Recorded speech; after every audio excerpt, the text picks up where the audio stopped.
Hello friends, welcome to परीक्षा ई classes. आज का हमारा लेसन प्लान नंबर है 11 और जिसका प्रकरण है कार्य। इससे पहले मैं 10 लेसन प्लान मैथ और साइंस दोनों के ही डिस्कस कर चुका हूँ। दोनों की वीडियोस आपको प्लेलिस्ट में मिल जाएंगी। चैनल पर मैंने प्लेलिस्ट बना रखे हैं मैथ्स लेसन प्लान और साइंस लेसन प्लान के नाम से। वीडियोस को आप देखकर लेसन प्लान तैयार कर सकते हैं। साथ ही जिनको भी लेसन प्लान तैयार करने हैं उन्हें ये वीडियो शेयर कर सकते हैं। चलिए देखते हैं आज का लेसन प्लान कैसे तैयार करना है। हमेशा की तरह आपको सबसे पहले दिनांक और दिन लिखना है। विषय विज्ञान, उपविषय भौतिक विज्ञान और प्रकरण कार्य, कक्षा, वर्ग, कालांश और अवधि लिखनी है। कालांश के बारे में आपको बता चुका हूँ। प्रथम 4 कालांश लिखेंगे, उनमें से ही मैथ और साइंस का कोई एक कालांश होगा। मध्याह्न अवधि के बाद का कोई भी कालांश गणित और विज्ञान के लिए नहीं रखा जाता है। अब आपको विद्यालय का नाम लिखना है। जिस भी विद्यालय में आप पढ़ाने जाएंगे यहाँ पर उस विद्यालय का नाम लिखेंगे। सामान्य उद्देश्य, सामान्य उद्देश्य सीधे तौर पर ही किसी भी विषय से संबंधित होते हैं। आप जिस विषय का प्रकरण दे रहे हैं ये सीधे तौर पर ही उस विषय से जुड़े होते हैं। देखिए, आप सामान्य उद्देश्य 4 से 6 के बीच में लिख सकते हैं। सबसे पहला सामान्य उद्देश्य है छात्रों में विज्ञान विषय के प्रति रुचि उत्पन्न करना। अगला है छात्रों में वैज्ञानिक दृष्टिकोण का विकास करना। अगला है हमारा छात्रों में अन्वेषण तथा सृजनात्मकता का विकास करना। अंतिम सामान्य उद्देश्य है छात्रों को विज्ञान की दैनिक जीवन में उपयोगिता तथा महत्व बताना। विशिष्ट उद्देश्य, सामान्य उद्देश्यों की तरह ही हमें विशिष्ट उद्देश्य निर्धारित होते हैं जो एक शिक्षक के लिए होते हैं कि बच्चे इस प्रकरण को पढ़ने के बाद क्या हासिल कर पाएंगे। तो विशिष्ट उद्देश्य 4 प्रकार के होते हैं: ज्ञानात्मक, बोधात्मक, प्रयोगात्मक और कौशलात्मक। सबसे पहले ज्ञानात्मक में आपको लिखना होता है छात्र कार्य का प्रत्यास्मरण कर सकेंगे। बोधात्मक में लिखेंगे आप छात्र कार्य की व्याख्या कर पाने में सक्षम हो सकेंगे। इसके बाद प्रयोगात्मक में आप लिखेंगे छात्र कार्य के गुणों का उचित प्रयोग कर सकेंगे। इसके बाद कौशलात्मक में आप लिखेंगे छात्र कार्य के विभिन्न रूपों में विभेद कर सकेंगे। विशिष्ट उद्देश्य किसी भी विषय से संबंधित नहीं होते हैं, ये उस विषय के भीतर जो भी प्रकरण होता है उससे संबंधित होते हैं। शिक्षण सामग्री, शिक्षण सामग्री में आपको समस्त शिक्षण सहायक सामग्री लिखनी है। इसमें आप चौक, डस्टर, श्यामपट्ट इत्यादि भी लिख सकते हैं। अगला है शिक्षण सहायक सामग्री। शिक्षण सहायक सामग्री का सीधा तात्पर्य यह होता है कि आप जिस भी प्रकरण को पढ़ा रहे हैं उस प्रकरण के पढ़ाने के दौरान आपको जो जो वस्तुओं की आवश्यकता बच्चों को एक्सप्लेन या दिखाने के लिए हो रही है वह हमारे शिक्षण सहायक सामग्री में आ जाते हैं। यहाँ आप केंद्र लिख सकते हैं। शिक्षण विधियाँ, यहाँ पर मैंने व्याख्यान विधि, प्रदर्शन विधि और प्रश्नोत्तर विधि को लिखा है जिसका प्रयोग इस प्रकरण में किया गया है। इसके अलावा आप जिस भी विधि का प्रयोग करेंगे उसे यहाँ पर आपको नोट करना है। पूर्व ज्ञान, छात्र कार्य के विषय में सामान्य जानकारी रखते हैं।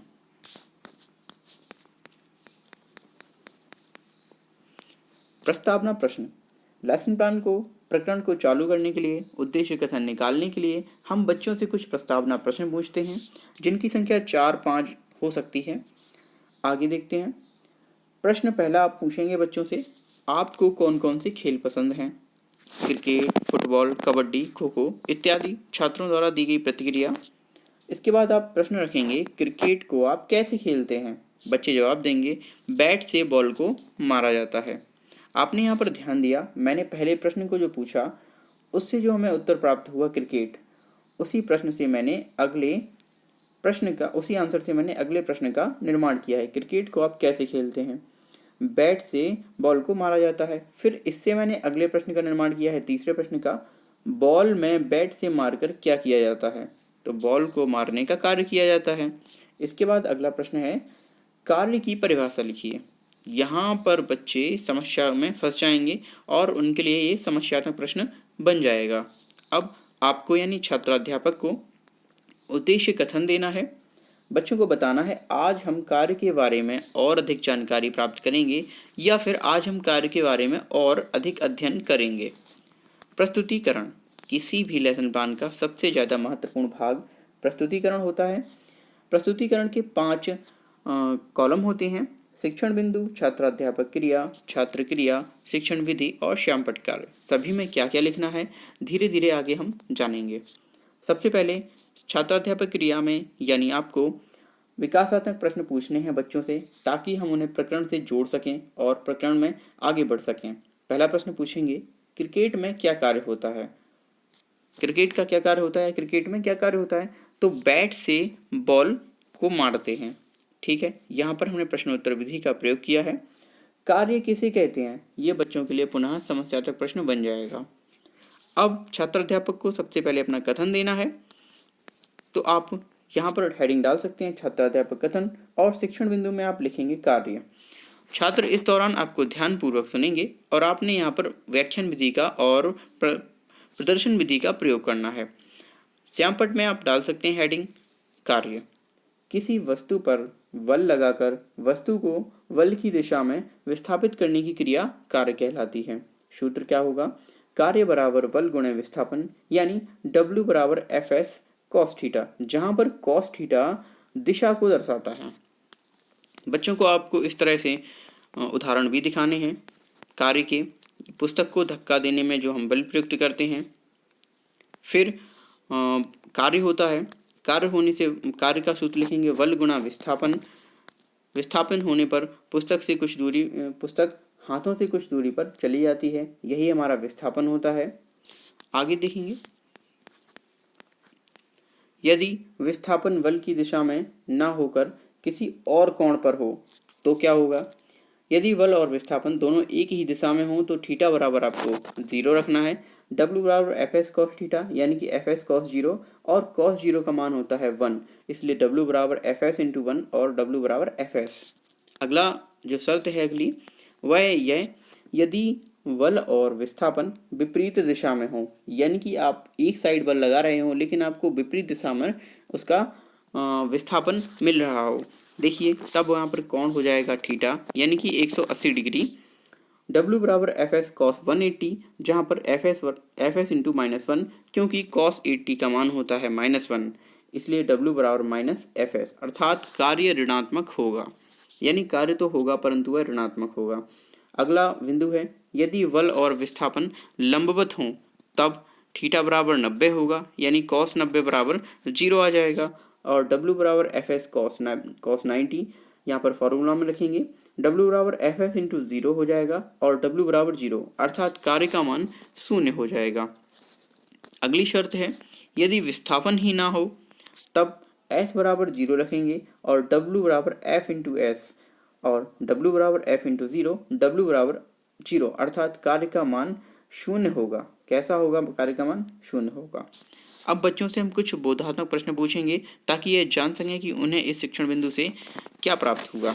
कार्य का सूत्र लिखिए, बच्चे जवाब देंगे। W बराबर F इंटू टी, यदि बल और विस्थापन विपरीत दिशा में हो तो कार्य का मान कैसा होगा?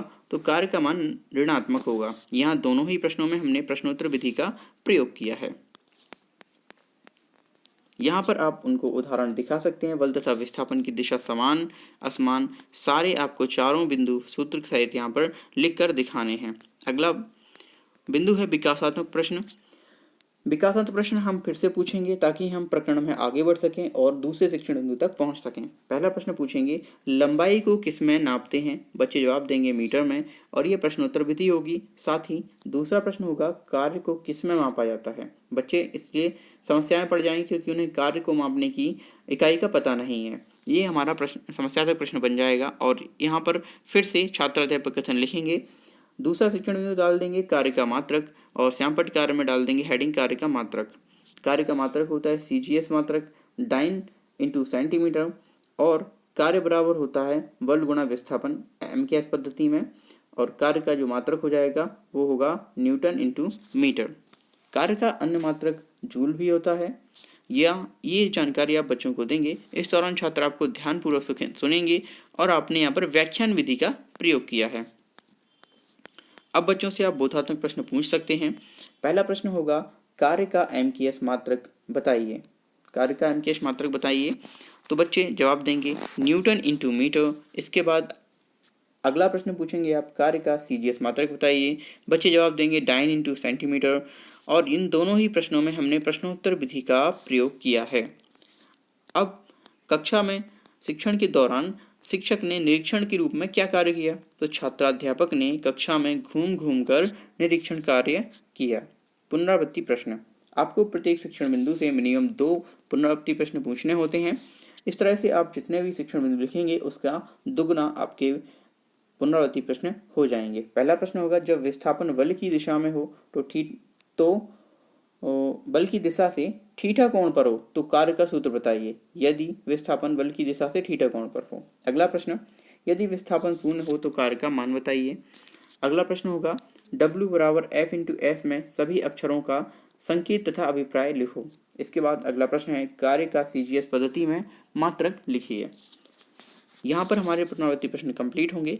अब बच्चों को हम घर से कुछ कार्य देंगे, घर से करने के लिए। पहला प्रश्न होगा, यदि बल और विस्थापन एक ही दिशा में हों तो कार्य की प्रकृति कैसी होगी। और अगला प्रश्न होगा, कार्य का MKS पद्धति में मात्रक लिखिए। यहाँ पर हमारा लेसन प्लान कंप्लीट होता है। कार्य, आपको वीडियो कैसा लगा प्लीज़ कमेंट्स में हमें ज़रूर बताएं। वीडियो यदि अच्छा लगे आपको तो वीडियो को लाइक, शेयर और चैनल को सब्सक्राइब करना बिल्कुल भी ना भूलें। Thank you for watching this video.